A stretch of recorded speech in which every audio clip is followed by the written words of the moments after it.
ಸಮಾರೋಪ ಕೊನೆ ಕಾರ್ಯಕ್ರಮ ಇಲ್ಲಿ ಬಂದಿದ್ದೇವೆ. ಸುಮಾರು 280 ಮಕ್ಕಳಿಗೆ ನಗದು ಪುರಸ್ಕಾರ ನೀಡಿ ಸನ್ಮಾನ ಮಾಡಿ ಗೌರವಿಸುವಂಥ ಕಾರ್ಯಕ್ರಮ ಕಳೆದ 6 ವರ್ಷದಿಂದ ಮಾಡ್ತಾ ಇದ್ದೇವೆ. ತುಂಬ ಅದ್ಭುತವಾಗಿ ಮೂಡಿ ಬರ್ತಾ ಇದೆ. ಇದೊಂದು ನಮ್ಮ ಸಂಘದ ಹೆಮ್ಮೆಯ ಅಭಿಮಾನದ ಕಾರ್ಯಕ್ರಮ. ಈ ಕಾರ್ಯಕ್ರಮ ಸರ್ಕಾರಿ ನೌಕರರು RSS ಅಷ್ಟೇ, ಬೇರೆ ಸಂಘ ಜೊತೆ ಗೊತ್ತಿಲ್ಲ. ಸರ್ಕಾರ ಕೂಡ ಅದಕ್ಕೆ ಸಂಬಂಧಪಟ್ಟಂತೆ ಏನು ಕಾನೂನಿನ ಇತಿಮಿತಿಗಳಿದೆ, ಆ ಇತಿಮಿತಿನಲ್ಲಿ ಕ್ರಮವನ್ನು ವಹಿಸಿರುತ್ತೆ ಅಂತೇಳಿ ನಾನು ಭಾವಿಸ್ತೇನೆ. ಅದಕ್ಕೆ ಸಂಬಂಧಪಟ್ಟಂತೆ ಮಾಹಿತಿಗಳನ್ನು ಕಲೆಕ್ಟ್ ಮಾಡಿರ್ತಾರೆ. ಈಗ ರಾಷ್ಟ್ರೀಯ ಸ್ವಯಂ ಸೇವಕ ಸಂಘದ ಚಟುವಟಿಕೆಗಳಲ್ಲಿ ಗಣವೇಷಧಾರಿಯಾಗಿ ಭಾಗವಹಿಸಿರುವಂಥ ಕಾರಣಕ್ಕಾಗಿ ಒಬ್ಬರು PDO ಅವ್ರನ್ನ ಸಸ್ಪೆಂಡ್ ಮಾಡಿದ್ದಾರೆ ಎನ್ನುವಂಥದ್ದು ಮಾಧ್ಯಮದಲ್ಲಿ ಬಂದಿದ್ದು. ತಾವು ಕೂಡ ಅದನ್ನು ಪ್ರಶ್ನೆಯನ್ನು ಕೇಳ್ತಾ ಇದ್ದೀರಾ. ಸೊ ಅದು ನಮ್ಮ ಸರ್ಕಾರಿ ನೌಕರಿಗೆ ಒಂದು ಕಾನೂನಿದೆ. ಯಾವುದೇ ಸರ್ಕಾರಿ ನೌಕರು ಜಾತಿ, ಧರ್ಮ ಮತ್ತು ರಾಜಕೀಯ ವ್ಯವಸ್ಥೆಗಳಲ್ಲಿ ಕೆಲಸವನ್ನು ಮಾಡೋಂಗಿಲ್ಲ. ನಾನ್ ಪೊಲಿಟಿಕಲ್ ಸಿಸ್ಟಮಲ್ಲಿ ಕೆಲಸವನ್ನು ಮಾಡಬೇಕು ಅನ್ನುವಂಥದ್ದು ಕಾನೂನು ಇರುವಂಥದ್ದು. ಹಾಗಾಗಿ ಇವತ್ತು ಸರ್ಕಾರ ಅವ್ರನ್ನ ಅಮಾನತು ಮಾಡಿದೆ ಅಂತ ಹೇಳಿದ್ರೆ ಯಾವುದೋ ಒಂದು ಜಾತಿನೋ, ಯಾವುದೋ ಒಂದು ಧರ್ಮನೋ, ಯಾವುದೋ ಒಂದು ಪೊಲಿಟಿಕ್ಸ್ ವ್ಯವಸ್ಥೆಯಲ್ಲಿ ಕೆಲಸ ಮಾಡಿದ್ದಾರೆ ಎನ್ನುವಂಥ ಕಾರಣಕ್ಕಾಗಿ ಮಾಡಿದ್ದಾರೆ ಎನ್ನುವಂಥದ್ದು ನನ್ನ ಭಾವನೆ. ಅದಕ್ಕಾಗಿ ಅದು ಮಾಡಿಲ್ಲ ಅನ್ನುವಂಥದ್ದು ರುಜುವಾತು ಮಾಡಬೇಕಾಗಿದೆ ಯಾರು ಅಂದರೆ ಅಪರಾಧಿತರು ಅಥವಾ ಆರೋಪಿ ಸ್ಥಾನದಲ್ಲಿರುವಂಥವ್ರು. ಅಪರಾಧಿ ಅಲ್ಲ, ಆರೋಪಿ ಸ್ಥಾನದಲ್ಲಿರುವಂಥವ್ರು. ಸೊ ಅದ್ರ ಬಗ್ಗೆ ಚರ್ಚೆಗಳು ಪ್ರಾರಂಭ ಆಗಿದೆ. ನೋಡೋಣ, ಇನ್ನೂ ಕೂಡ ಏನೇನಾಗುತ್ತೆ ಅನ್ನುವಂಥದ್ದು ಗೊತ್ತಿಲ್ಲ. ಅವರು ಕೂಡ ನಮ್ಮ ಸಂಪರ್ಕ ಮಾಡಿದ್ರೆ ಏನು ಅನ್ನುವಂಥ ವಾಸ್ತವ ತಿಳ್ಕೊಂಡು ನಾವು ಕೆಲಸವನ್ನು ಅದ್ರ ಬಗ್ಗೆ ಸಲಹೆ ಕೊಡುವಂಥ ಕೆಲಸವನ್ನು ಮಾಡ್ತೀವಿ. ಸರ್, ತಾವು ದಿನ ಇವತ್ತು ಅಂತ ಹೇಳಿದ್ರಿ, ಬಟ್ ಗಣತಿ ಇನ್ನೂ 15ರಿಂದ 20% ಬಾಕಿ ಇದೆ. ಎಲ್ಲಿ ಯಾವ ರೀತಿ ಎಲ್ಲ ಕಡೆ ಇಲ್ಲ, ಇಡೀ ರಾಜ್ಯದಲ್ಲಿ ತಮ್ಮ ಗಮನಕ್ಕೆ ತರಲಿಕ್ಕೆ ಬಯಸ್ತೇನೆ. ಕೊಪ್ಪಳ 100% ಆಗಿದೆ, ಮೈಸೂರು ಆಗಿದೆ, ಎಲ್ಲ ಕಡೆ ಕೂಡ ಆಗಿದೆ.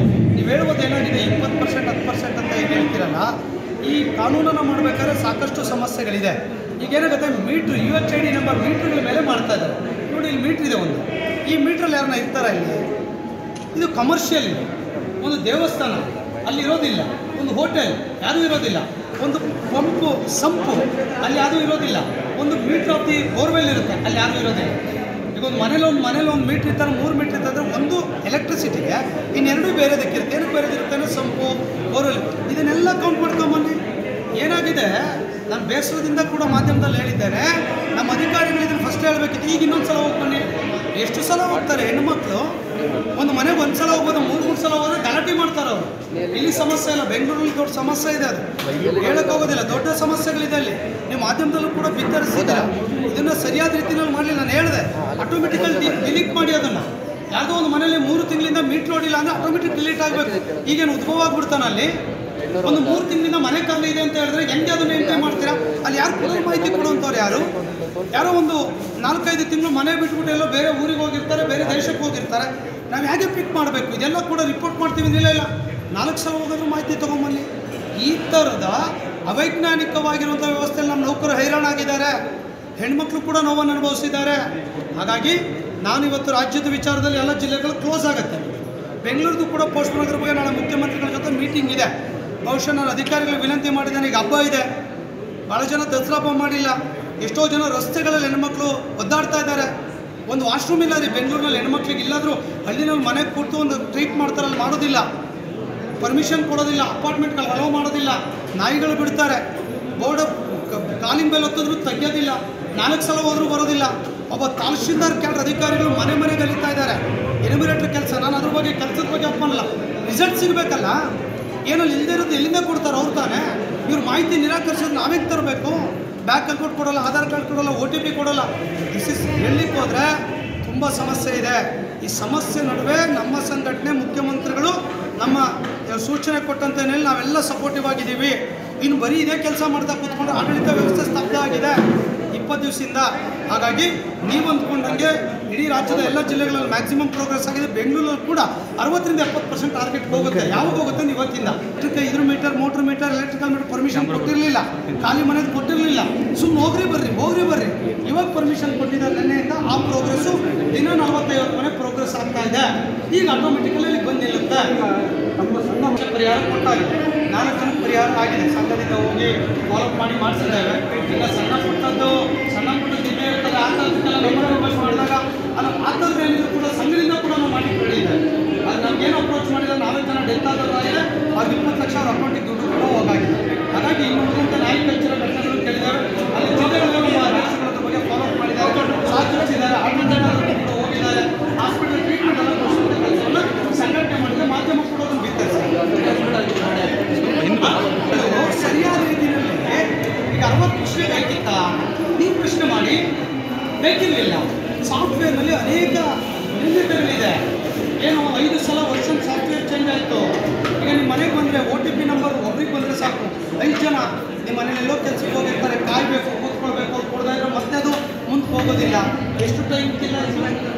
ನನ್ನ ಜಾತಿ ಬರೋದ ಮೇಲೆ ನನ್ನ ಮಗನ ಜಾತಿ ಯಾಕೆ ಕೇಳಬೇಕು? ಆಟೋಮೆಟಿಕ್ ಮಗಳು ಎಂಟಿದಿರ್ತದೆ. ಚೇಂಜಸ್ ಇದ್ರೆ ಮಾಡ್ತಾರೆ. ಎಷ್ಟು ಟೈಮ್ ಉಳಿತು?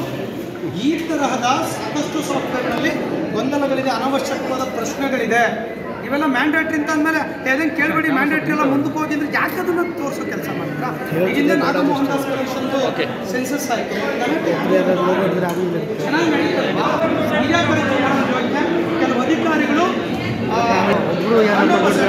ಮಾನ್ಯ ಮುಖ್ಯಮಂತ್ರಿಗಳಿಗೆ, ಚೀಫ್ ಸೆಕ್ರೆಟರಿ ಅವರಿಗೆ ಏನಾದರೂ ಇವತ್ತು ನಮ್ಮ ಶಿಕ್ಷಕರುಗಳು, ನಮ್ಮ ನೌಕರು ಬೈಕೊಂಡು ಓಡಾಡ್ತಾರೆ ಅಂದರೆ ಅದು ಒಂದು 2-3 ಅಧಿಕಾರಿಗಳಿಂದ ಆಗಿದೆ. ಕುಟುಂಬದಲ್ಲಿ ನಮ್ಮ ಶಿಕ್ಷಕರು, ನಮ್ಮ ನೌಕರು ಕೂತ್ಕೊಂಡಿದ್ದಾರೆ ಸರ್. ನಮಗೋಗುತ್ತೆ ಸರ್. ಇದನ್ನು ಯಾರು ಕಾನೂನು ಮಾಡಿ ಇದನ್ನು ಮಾಡಿ ಒತ್ತಡ ಆಗ್ತೀರೋ ಅವರೇ. ಅಲ್ಲ, ಖಂಡಿತ ಸರ್ಕಾರಕ್ಕೆ ಸರಿಯಾದ ರೀತಿಯಲ್ಲಿ ಎಕ್ಸ್ಪರ್ಟ್ ಜೊತೆ ಕೂತ್ಕೊಂಡು ಪ್ಲಾನ್ ಮಾಡಿ ಇದೆಲ್ಲ ಮಾಡಿದರೆ ಎನ್ಯುಮರೇಟರ್ ಹೋಗ್ತಾರೆ. ಆ ಮನೆಗಳೆಲ್ಲ ಹುಡುಕಿರ್ತಾರೆ, ಮನೆಗಳಿಂದ ಸುಮ್ಮನೆ ಕೂತ್ಕೊಂಡಿದ್ದಾರಲ್ಲ ಹೋಗಿ.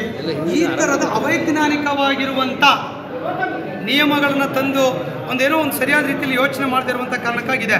ಇಷ್ಟಕ್ಕೆಲ್ಲ ನಾವು ತುಂಬ ಸ್ಟ್ರಾಂಗಾಗಿ ಪ್ರೊಟೆಸ್ಟ್ ಮಾಡಬೇಕಾಗಿತ್ತು. CM ಸಾಹೇಬರು ನಮಗೆ ದಯಮಾಡಿ ನೀವೆಲ್ಲ ಸಪೋರ್ಟ್ ಮಾಡಬೇಕು. ಎಷ್ಟೇ ನೋವಿದ್ರು ಕೂಡ ಇವತ್ತಿನವರೆಗೆ ನಾವು ಚಕ್ಕಾರ ಇಲ್ಲ. ನಾವು ಇವತ್ತು ಸಂಘಟನೆ ಈಗೇನು ಸಂಘಟನೆ ಅಂತ ನಾವು ಪ್ರಯತ್ನ ಮಾಡಬೇಕಾಗಿದೆ. ಆ ಬೆಂಗಳೂರಲ್ಲಿ ಪೈಲಟ್ ಪ್ರಾಜೆಕ್ಟ್ ಆಗಿ ಸ್ಟಾರ್ಟ್ ಮಾಡ್ತಾಯಿದ್ದೀವಿ. ಒಂದ್ಸಲ ಅದಾದಮೇಲೆ ಎಲ್ಲ ಜಿಲ್ಲೆಯಲ್ಲೂ ಆಗುತ್ತೆ. ಎಲ್ಲ ನೌಕರರಿಗೆ ದಿನ ಮನೆಯಲ್ಲಿ ಬಳಸುವಂಥ ಎಲ್ಲ ವಸ್ತುಗಳು, ಅದು ಇದು ಅನ್ನಂಗಿಲ್ಲ, ಎಲ್ಲ ವಸ್ತುಗಳು ಕೂಡ 20-25% ಡಿಸ್ಕೌಂಟ್ ರೇಟಲ್ಲಿ ವಿತ್ ಕ್ರೆಡಿಟ್ ಇದರಲ್ಲಿ ವಿತ್ ಅಡ್ವಾನ್ಸ್ ಸಿಸ್ಟಮಲ್ಲಿ ಕೊಡುವಂಥ ಕಾನೂನು MSIL ಸಂಸ್ಥೆ, ಸರ್ಕಾರದ ಅಂಗಸಂಸ್ಥೆ MSIL ಮೂಲಕ ಇಡೀ ರಾಜ್ಯದಲ್ಲಿ ಯಾವ ರಾಜ್ಯದಲ್ಲೂ ಕೂಡ ಇಲ್ಲ. ಮೊಟ್ಟ ಮೊದಲ ಬಾರಿಗೆ ಕರ್ನಾಟಕದಲ್ಲಿ ಸರ್ಕಾರಿ ನೌಕರರು, ನಿವೃತ್ತ ನೌಕರರು, ಬೋರ್ಡ್ ಕಾರ್ಪೊರೇಷನ್ ಎಂಪ್ಲಾಯ್, ಹಂಗಾಮಿ ನೌಕರರು ಈ ಯೋಜನೆ ಅನ್ವಯ ಆಗುತ್ತೆ. ಮಾನ್ಯ MB ಪಾಟೀಲರು, ಮಾನ್ಯ ಮುಖ್ಯಮಂತ್ರಿ ಅವರಿಗೆ ನಾನು ಧನ್ಯವಾದವನ್ನು ಸಲ್ಲಿಸ್ತೇನೆ. ಸೆಂಟ್ರಲ್ ಪೇ ಕಮಿಷನ್ ಬಗ್ಗೆ ಕೂಡ ಅದು ಸೆಂಟ್ರಲ್ ಪೇ ಕಮಿಷನ್ ಕೊಟ್ಟ ಮೇಲೆ ಒತ್ತಡ ಆಗ್ತೇವೆ, ಅದನ್ನು ಕೂಡ